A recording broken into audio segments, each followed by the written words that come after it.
Assalamu alaikum warahmatullahi wabarakatuh. Yo, it's your girl here Tunu Kalanje. Na tumetoka mbali sana takriban kilomita 80 mpaka hapa tulipo. Tumekuja kumtembelea dada yetu Khadija.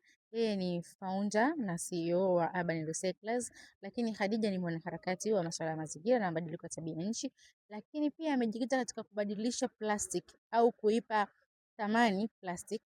Vile vile Khadija yeye ni marketing officer wa kampuni ya Maersk Petrochemical Company Limited ambayo imejikita kwenye kubadilisha plastic waste kwenda kuwa gesi. Majina naitwa Khadija Elias Mpya.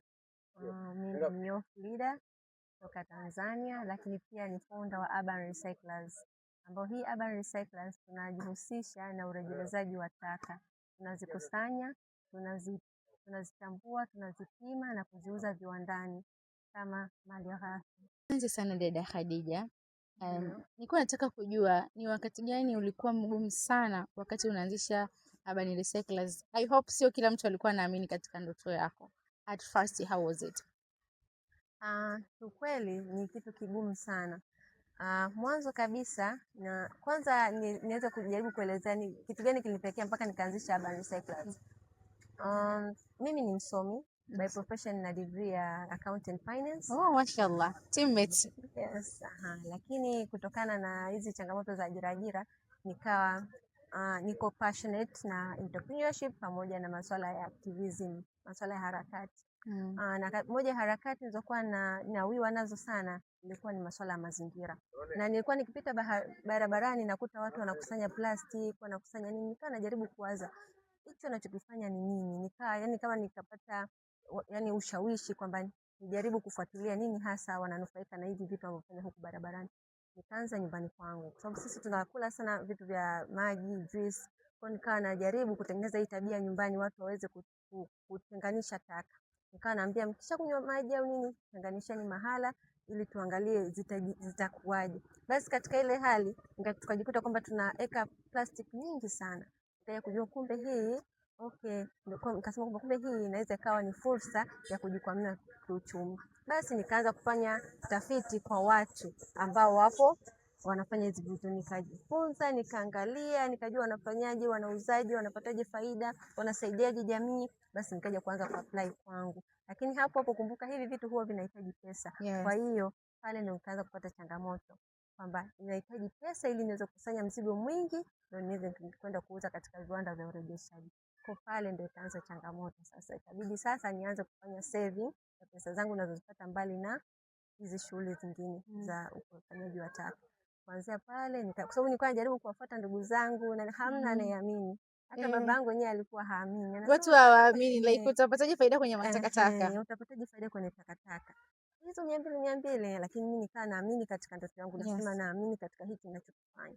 Basi nikaa nafanya kwa ugumu huo lakini nikiwa na imani kwamba ninachofanya ni kutunza mazingira. Na pia mbali na kupata faida, nitatunza mazingira na pia vipo katika jamii ni climate action, SDGs, Sustainable Development Goals. Yes. Kwa nikasema kwamba okay fine. Ngoja nijikite, niangalie mashirika na udili na mazingira, nikakuta na HUDEFO, nikakuta Women on Recycling. Na namshukuru Mwenyezi Mungu nikaweza kupata opportunities za kuingia kwenye workshop, nikajifunza vitu mbalimbali. Kwa napata knowledge, napata ujuzi mbalimbali, kwa hiyo for sure na ninaona njia. Kwa hiyo kwa kiuhalisia na huwezi amini kupitia hizi harakati niliweza kunufaika na DOT Digital Opportunity Trust. Yes, waliweza kunipa seed fund ilikuwa kama $500 Mashallah, congratulations. Asante sana. Kwa ambayo nikaweza pia kupromote, kuiboost biashara yangu na kwa hiyo inazidi kunipa chachu na kunisukuma kwamba nipo katika sehemu sahihi. Na nitafika mbali na ninazidi kuangalia my role models. Kuna Libe Green, kuna Pray, wanafanya hivi. Yes, kwa naamini Mungu atakapojalia tutafika mbali. Amin, mimi nakuombea pia Mwenyezi Mungu atakufikisha mbali. Mtazamaji, kama mimi nimemsikiliza vizuri sana dada Khadija. Na kitu ambacho nimejifunza, kitu ambacho kimemfanya yeye amezishinda changamoto ambazo amekuwa akizipitia ni kuamini katika ndoto zake. Ameamini sana katika ndoto yake na ndio maana mpaka sasa hivi anaendelea kuipambania. Ni mafanikio gani ambayo umeyapata ukilinganisha wakati unaanza Urban Recyclers mpaka sasa hivi hapa ulipofika? Kwanza ni miaka mingapi tangu umeanzisha Urban Recyclers? Na miaka 3 sasa. Oh, mashallah. Yes, tuambie ni mafanikio gani ambayo umeyapata tangu ulipoanzisha Urban Recyclers? Okay, asante sana. Moja ya mafanikio nadhani nilishaanza kueleza kwamba niliweza kupata platform mbalimbali kutoka katika mashirika mbalimbali ya mazingira, waliweza kuniona nini ninachokifanya. Ikiwemo DOT ambao niliweza kuingia kwenye programu yao na wakaweza kunipa fund ambayo inaitwa Seed Award ambayo ni kama $500 na nikaweza kufanya hii shughuli ikaendelea kubustisha. Pia tumeweza kutunza mazingira, kuhifadhi mazingira katika jamii yetu kwa kiwango kikubwa sana. Pia tumeweza kuiondolea jamii dhana potofu kwa hawa waste pickers ambao wanaokota taka, kwamba wakijua kwamba okay, kama Ridhiwani wanapeleka taka, kwamba wanadhani kwamba okay, kumbe ni biashara, kwamba si uwizi hasa, kwa sababu mimi ni mwanamke na wanawake tunavyotafsiriwa ni tofauti na wanaume. Kwa hiyo watu wengi kidogo kuna taswira mbadilikaji wa mama, utakuta wanakusanya kwao taka wanaletea kwangu. Pia kitu kingine nimeweza kupata platform mbalimbali kutoka nchi mbalimbali kama Nigeria. Wanahitaji niweze kuwaelimisha vijana kutoka kwao, inaitwa ni Global Youth something like that, ni forum entrepreneurship ambao wanataka tuwaelimishe kuhusiana na taka tunarejeza vipi. Kwa nimeweza kupata hiyo platform na mshukuru Mwenyezi Mungu kwa, na nina imani kwamba kwa kuendelea zaidi, na pia we have Tanzania Circular Economy. Yes. From Hodefo wamenipa hiyo recognition, nashukuru. Nadhani mmeniona, na pia kuna mtu pia ameniona pia natamani niweze kupata mashine, kwamba tupate mashine tuweze kuziservice. Kwa hiyo for sure imefika mbali. Yani lakini bado nahitaji kwenda zaidi. As a Muslim woman, Khadija, how do you stay grounded spiritually, emotionally and professionally? Yeah. Kama mnavyojua kupitia dini yetu ya Uislamu tunajengwa sana kiimani, tunajengwa kuheshimu watu, kuthamini watu. Hii kazi si rahisi. Tunao waokota taka ambao ni waste pickers. Hao utakuta ni walevi, wengine utakuta wavuta bangi, wengine kidogo akili zao haziko sawa, wengine ni watoto wa kawaida. Kwa hiyo kupitia imani yangu na dini yangu, na kama mwanamke nilolelewa katika mazingira ya kidini, inanisaidia mimi kuweza kuishi nao katika hali ya kiimani, katika hali ya ustaarabu, kuweza kujua mapungufu yao na kuweza kuyahimili. Kama nikiona labda mimi kidogo naambia achukua nenda sehemu fulani, kwa nakuwa naweza kumhendo yule ambaye ananiletea zile bidhaa, hasa kwa katika hali ambayo si ya kawaida, maybe ni kunywa pombe au ni vuta bangi, kitu kama hivyo. Kwa hiyo inanisaidia, na bado nabaki kwenye misingi yangu, bado navaa hijab yangu, bado sitetereki, naweza nikaingia kwenye conference mbalimbali, kwenye workshop mbalimbali while na hijab yangu bado ipo twani, nikiamini kwamba hii ndio nguvu yangu na hii ndio ujasiri wangu, nikijua kwamba haitanizuia mimi kupata kipato au kupata fursa au kupata kitu. Hapo umesema dini imekusaidia sana kudeal na waste pickers. How is it hard dealing with the waste pickers? And the fact kwamba tunajua for the past 2 weeks nilikuwa kwenye beach cleanup. Nikasikia story ya waste picker mmoja ambaye alikuwa anakunywa pombe. I'm not sure ni vipombe gani kwa sababu mimi sijui pombe kusema kweli. Lakini anasema alikuwa anakunywa hizo package za pombe 300. But kutokana na kuokota hizi taka amejiunga na taasisi ya Juza Waste Pickers, ameadjust mpaka 100. Kwa tunaona at least kuna improvement kubwa. Of course ni kubwa. Kutoka 300 mpaka 100 ni kubwa. How are you dealing with waste pickers? Kwa kweli kama tunavyojua kwamba hawa ni kweli atamka asubuhi, ataingia road, ataenda kukusanya mzigo wake na kuja nayo. Changamoto inapokuja ni pale ambapo utampatia pesa.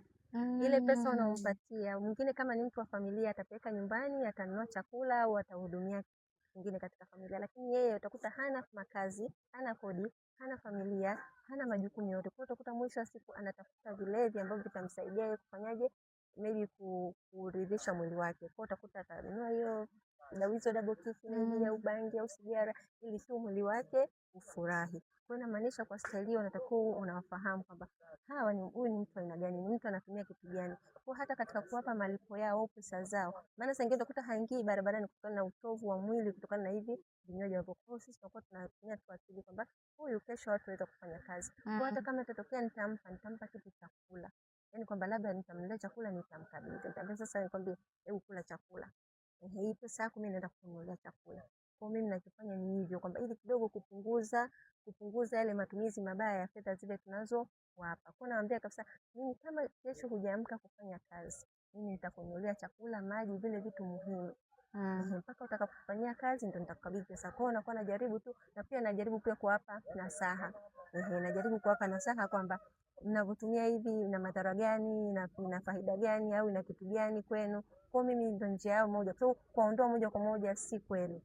Lakini tunajaribu kuwahusia. Pia nilikuwa niwajaribu ili kuongeza majukumu, niliwaomba wapange chumba mbali na kulala kwenye mabanda kama haya, kwamba wapange chumba ili wawe na jukumu kwamba anaona kabisa kwamba hapa nina jukumu, nikicheza hapa hii hela nitashindwa, labda mwenye nyumba atanifukuza kodi. Sawa. Okay. This is too emotional question. Ni moment gani ambayo umejifeel proud tangu ulipoanzisha Bani Recyclers?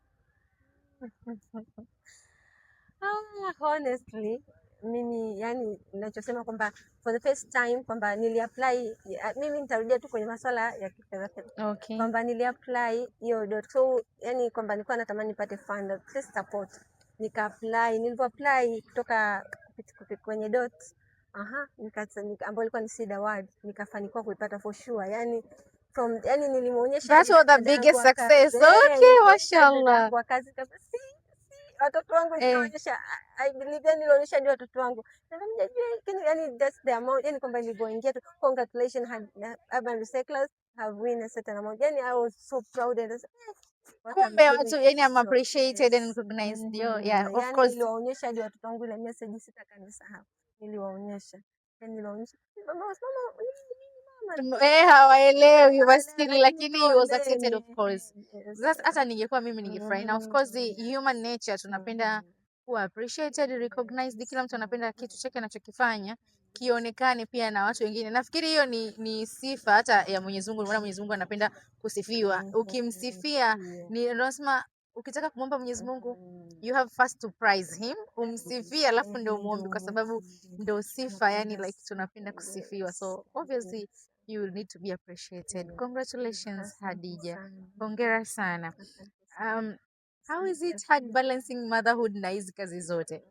Ni kweli ni changamoto, lakini mimi nashukuru Mungu napata dada ya kazi, nakuwa na dada ya kazi na mtrain, nakuwa najaribu kumwelesha sheria za nyumbani, na nakuwa napenda kumwambia kwamba wewe ni mdogo wangu, wewe sio mfanyakazi, wewe ni mdogo wangu. Kwa changamoto yote utaniambia. Yani naishi naye kirafiki zaidi, nikijua kwamba endapo tu nitataka ni step out kutoka nyumbani, basi watoto wangu watakuwa mahala salama. Naambia kama nimekukosea sehemu niambie. Mimi kama utanikosea mimi nitakueleza tu kwa ustaarabu, kama ninavyoishi na watu wa nyumbani pale, ambao kama dada ya kazi ambaye anaweza kaniangalizia familia yangu endapo mimi sipo, basi ndio inanisaidia mimi kunipa ujasiri hata kutoka nikiwa na amani na kuendelea na shughuli zingine. Hongera sana. Personally, I think motherhood is the hardest responsibility in the world. Ni ngumu sana jamani. Hongera sana. Tuacha tu. Mashallah. Mwenyezi Mungu afanyie pesa. Najua kumaliza sio rahisi. Khadija, what impact are you making to the women and girls in the community? Asante sana. Kama mnavyosema kwamba kupitia hii collection yangu, wamama wengi na watu wengi katika jamii iliyonizunguka, hasa katika mtaa wetu huu wa Msumi, wamehamasika kukusanya hizi taka wakiwa nyumbani. Utakuta sasa hivi wamama wengi, wanawake wengi wanaziweka neti majumbani kwao. Anawaambia watoto wake kabisa plastiki ekapo, au akienda kwenye sherehe anakusanya anazileta kuta barabarani. Yani imeshakuwa kama ni tabia ya wanawake na vijana kwamba endapo hizi taka za plastiki ni pesa, kwa utakuta mtu anazikusanya nyumbani kwake. Ikifika hatua fulani anakuambia Marizi, nataka nije kuchukua, nataka uniletee, nije kuchukua nini, kuleta hii plastic. Basi tunamsaidia, kama kuna vijana wanakuja wanaleta hapa, au kama ni yeye mwenyewe ataleta, basi inakuwa ni vizuri zaidi, tunampa pesa yake. Kwa kupitia hivyo tunawaboost, wanaweza wakaendesha maisha yao, waka afford some basic needs kupitia hicho kidogo ambacho wanakipata kupitia hiyo collection huko majumbani kwao. Hongera sana. Lakini pia ni mabadiliko gani ambayo unatamani kuyaona kwenye community ya Tanzania, hususan kwenye haya masuala ya environmental awareness? Nashukuru sana.